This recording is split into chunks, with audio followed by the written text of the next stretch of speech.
Hi friends, आज अपन बात करेंगे रेस्पायरेटरी सिस्टम के बारे में। तो क्या होता है रेस्पायरेटरी सिस्टम, रेस्पायरेशन किसे कहते हैं, रेस्पायरेशन कितने प्रकार का होता है और रेस्पायरेटरी सिस्टम में कौन कौन से ऑर्गन सम्मिलित होते हैं, उन सभी के बारे में अपन आज जनरल जानकारी प्राप्त करेंगे। तो चलिए वीडियो स्टार्ट करते हैं। तो सबसे पहले बात करते हैं अपन रेस्पायरेटरी सिस्टम के बारे में। तो क्या होता है respiratory system? Respiratory system body का एक इम्पोर्टेंट सिस्टम है जो बॉडी की सेल्स को ऑक्सीजन सप्लाई करता है तथा विभिन्न मेटाबॉलिक प्रोसेस के दौरान निर्मित कार्बन डाइऑक्साइड यानी CO2 को बॉडी से बाहर निकालने का कार्य करता है। यानी रेस्पायरेटरी सिस्टम क्या करता है? ये हमारी बॉडी का एक इम्पोर्टेंट सिस्टम है, ठीक है, जो बॉडी की सेल्स को ऑक्सीजन सप्लाई करता है और निर्मित यानी जो मेटाबॉलिक प्रोसेस होती है उसके द्वारा निर्मित कार्बन डाइऑक्साइड को बॉडी से बाहर निकालने का कार्य करता है।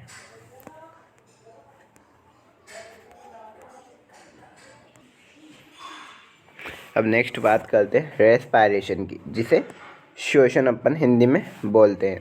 यानी श्वसन किसे कहते हैं या रेस्पायरेशन किसे कहते हैं?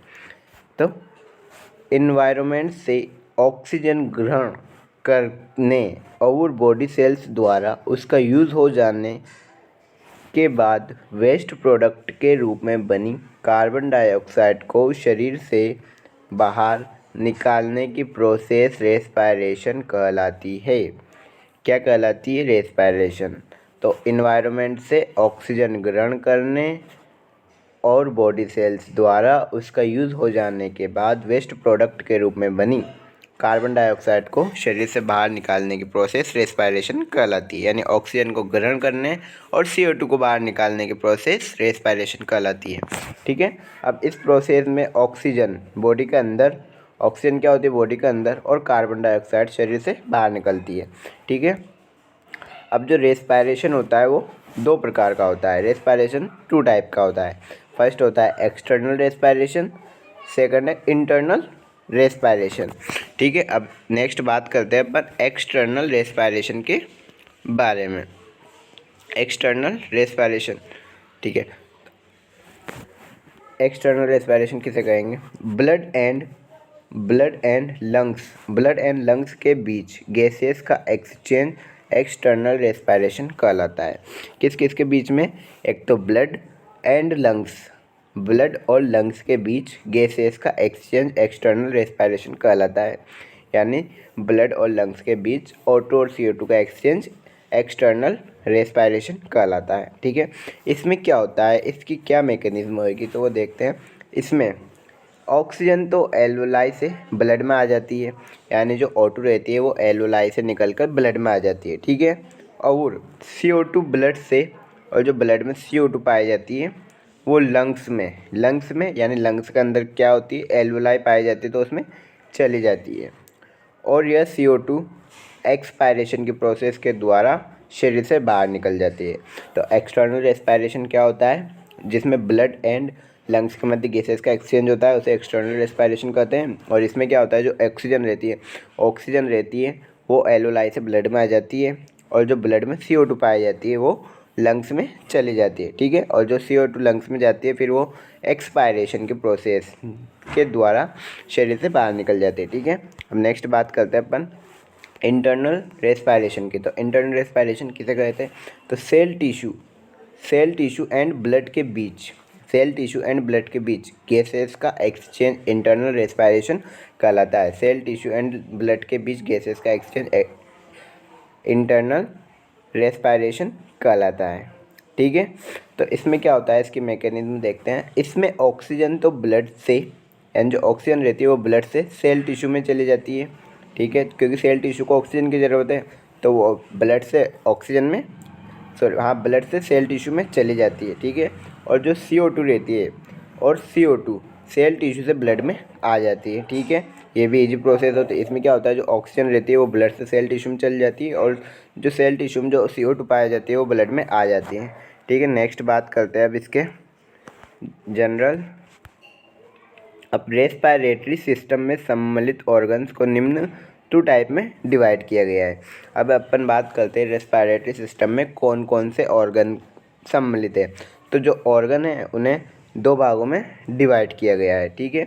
उन दो भागों को निम्न प्रकार से डिवाइड किया जा सकता है। एक होएगा अपर रेस्पिरेटरी ट्रैक्ट, दूसरा रहता है लोअर रेस्पिरेटरी ट्रैक्ट, यानी जो अपर रेस्पिरेटरी ट्रैक्ट में पाए जाने वाले ऑर्गन्स और जो लोअर रेस्पिरेटरी ट्रैक्ट में पाए जाने वाले ऑर्गन्स।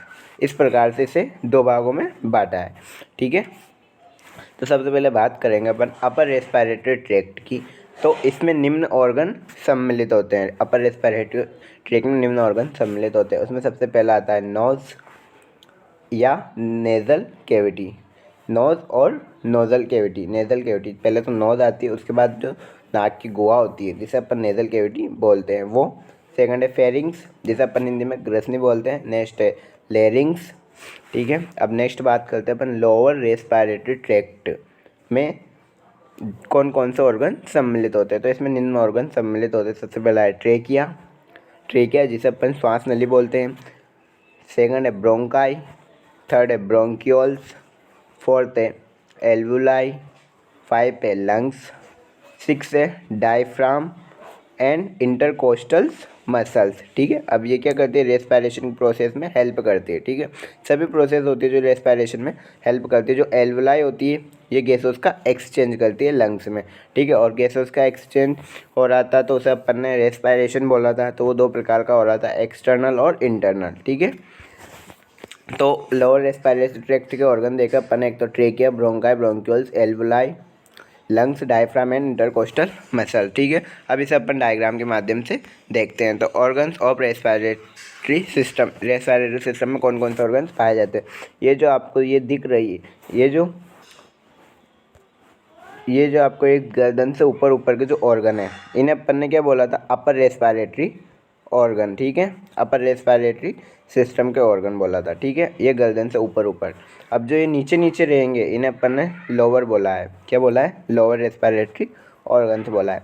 तो ऊपर ऊपर क्या देखा अपन ने, एक तो नेज़ल कैविटी देखी और नाक देखा, ठीक है। सेकंड देखा अपन ने फेरिंग्स, थर्ड है लेरिंग्स, ठीक है। और इसके अलावा जो लोअर है, लोअर में सबसे पहला देखा अपन ने ट्रेकिया, ट्रेकिया के बाद फिर देखा ब्रोंकाई, ये राइट ब्रोंकाई, ये राइट ब्रोंकाई, ये लेफ्ट ब्रोंकाई, ठीक है। उसके बाद है ब्रोंक्यूल्स, ये ब्रोंकस या ब्रोंक्यूल्स बोलते हैं उसे। उसके नीचे इधर की साइड जो लंग्स पाया जा रहा है उसे राइट लंग्स, इधर की साइड जो लंग्स पाया जा रहा है उसे लेफ्ट लंग्स, ठीक है। अब जो लंग्स की सबसे छोटी इकाई होती है वो एल्वुलाई होती है, जिसे अपन एयर सैक के नाम से जानते हैं, जो गैस उसका एक्सचेंज करती है। अब जो मसल्स थी जो उसमें हेल्प कर रही थी वो कौन सी थी, एक तो डायफ्राम और इंटरकोस्टल मसल्स, ठीक है। ये आज का अपना टॉपिक हुआ रेस्पिरेटरी सिस्टम की नॉर्मल जानकारी के बारे में, ठीक है। अब नेक्स्ट क्लास में अपन बात करेंगे इसके ऑर्गन्स के बारे में, lower organs, upper respiratory organs और लोअर रेस्पिरेटरी ऑर्गन्स के बारे में।